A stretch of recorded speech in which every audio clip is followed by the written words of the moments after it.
안녕하세요. 모든 경기 종목을 다루고 있는 토서관입니다. 하루도 빠지지 않고 많은 경기들의 조합픽을 프리미엄 정보방에서 매일 공유하고 있습니다.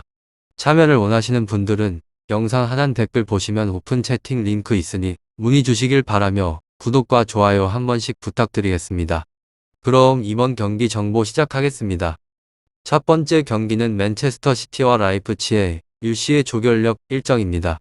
16일 오전 4시 맨시티의 홈인 에티하드 스타디움에서 펼쳐지는 경기인데요. 먼저 홈팀 맨시티에 대해 분석해 드릴게요. 맨시티는 챔피언스 리그 대회에 한이 있습니다. 매 시즌 5승을 목표로 하며 팀에 대대적인 투자를 해왔지만 늘 고비를 넘지 못하며 우승컵을 가져오지 못하고 있는데요. 지난 시즌에도 결승에 진출하는 첫 번째 타이틀에 문턱까지 갔지만 첼시에 피하며 다시 한번 눈물을 삼켰습니다. 올 시즌 칼을 메고 있는 맨시티는 그 릴레이시를 영입하며 더욱 강력해졌는데요. 아쿠에라가 떠난 뒤 케인 영입 실패로 정통 스트라이크 없이 시즌에 돌입했지만 과르디올라 감독의 전설상 큰 문제는 없어 보입니다. 맨시티는 시즌 개막전에서 토트넘 하스퍼에 0대1로 패하며 아쉬운 출발을 보였지만 이후 노리치 시티, 아스날, 레스터 시티브 이 차례를 꺾고 3연승 행진을 달렸는데요. 특히 노리치 시티와도 아스날을 상대로 5골씩을 몰아치는 활약을 뿜어 경쟁 등등의 두려움에 빠뜨렸습니다. 지난 주말에는 레스터를 1등으로 꺾으며 커뮤니티 쉐이드 패배에 대한 복수도 했는데요.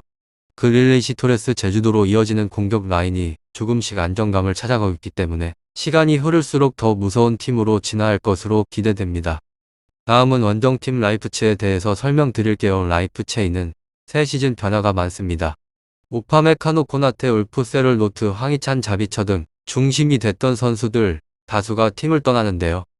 펠리치스, 브로에, 에이클라크, 실바, 오리바 등은 영입했지만 지난 시즌보다는 전력면에서 약해졌다는 평가입니다. 예상대로 새 시즌 출발은 좋지 않습니다. 개막전에서 마인츠의 0대1 충격패를 당했고 슈투트가르트의 4대0 대승을 거두며 반등한 댔지만 볼프스부르크와 바이에른 뮌헨 상대로 연패를 당하며 분위기가 침체됐습니다. 특히 지난 주말 뮌헨과 홈경기에서 1대4 대패에 대한 충격이 큰데요. 실바를 중심으로 소보슬라이 올모은 컴프가 공격을 이끌었는데 전반에 올모가 2개의 슈팅을 시도한 것 외에는 상대에게 전혀 위협이 되지 못했습니다. 오히려 후반에 교체 투입된 프로스 베리, 하이데라, 프로스터만, 폴센 등이 더 위협적이었는데요. 실과 영입을 통해 공격지인의 무리한 변화를 가져간 게 시즌 초반 팀이 흔들리는 원인이 되고 있습니다. 시마칸과 오르반이 구축하는 중앙 수비도 과거 오파메카노가 있을 때에 비해 안정감이 떨어지는데요. 리그에서조차 힘을 쓰지 못하는 라이프치히가 과연 유럽 무대에서 어떤 모습을 보여줄 수 있을지 관심이 모아지고 있습니다. 최근 몇 시즌 동안 분대 3과에서 불풍을 일으켰던 라이프치히지만 올 시즌 상황은 완전히 달라졌습니다. 실바 영입을 통해 무리한 변화를 가져가다 보니 원래의 팀 색깔을 잃어버린 모습인데요. 자베체와 오파메카노 등 팀의 척추를 담당하는 선수들의 빈자리도 너무나 크게 느껴지고 있기 때문에 완성형에 가까운 맨시티와 대결이 쉽지 않을 것으로 생각됩니다. 맨시티의 승리가 당연해 보이는 경기이며 -1 핸드승도 쉽게 가져갈 것으로 판단됩니다. 두 번째 경기는 리버풀과 AC 밀란의 UCL 조별 리그 일정입니다. 16일 오전 4시 리버풀의 홈인 안피드에서 폐쇄진 경기인데요. 먼저 홈팀 리버풀에 대해 분석해 드릴게요. 리버풀은 이 시즌 많은 변화를 주기보다 기존 선수들을 지키는 데 집중했습니다. 알락선다올드, 파비뉴, 알리송, 판다이크, 로버터슨, 핸더슨, 필립스 등과 재계약을 체결했고 팀을 더욱 단단히 했는데요. 지난 시즌에는 중앙 수비진이 줄줄이 부상을 당하며 위기를 맞았지만 올 시즌을 앞두고 모두 들어왔습니다. 특히 판다이크의 존재가 든든할 수밖에 없는데요. 완전체로 시작한 시즌 초반은 좋았습니다. 개막전에서 노리치 시티를 3대0으로 대파했고 벌리 상대의 연승을 거두며 분위기를 끌어올렸는데요. 이어진 첼시전에서는 아쉽게 1대1로 비긴 했지만 리즈 유네이티드 원정에서 3대0 대승을 거두며 다시 반등했습니다.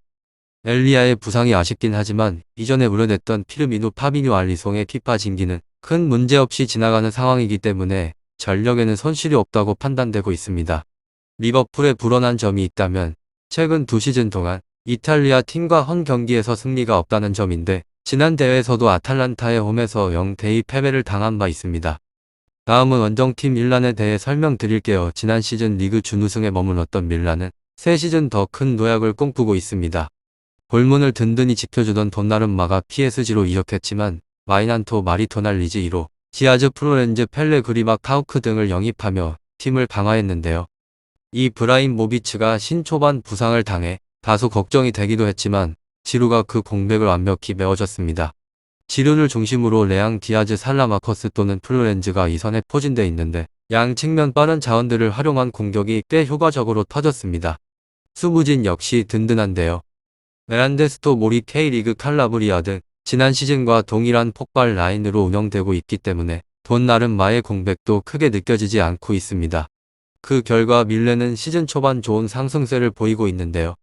개막전에서 삼프도리아의 1병으로 승리했고 2차전에서 칼리아리의 4대 지난 주말 라치와 경기에서는 돌아온 이브라임모비치의 활약 속 기디엄 승리를 거뒀고 개막 후 3연승을 달렸습니다.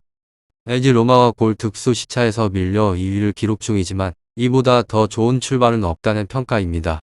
하지만 밀란의 약점은 잉글랜드 팀을 상대로 한 성적인데요. 밀란은 최근 13번의 잉글랜드 등과 맞대결에서 단 1승만을 기록 중입니다. 리버풀과 밀란은 유럽 대항전에서 지금까지 2차례 만났습니다. 모두 결승전이었고 2005년에는 리버풀이 승부차기 끝에 우승을 차지했고 2년 뒤에 밀란이 승리했는데요. 너무 오래전 일이기 때문에 큰 의미는 없어 보이며 최근 흐름은 두 팀 모두 좋습니다. 하지만 지금의 전력만 비교하면 리버풀이 우위에 있다는 평인데요. 리버풀이 정배를 받은 만큼 리버풀이 승리하지 않으면 이상할 경기로 보입니다.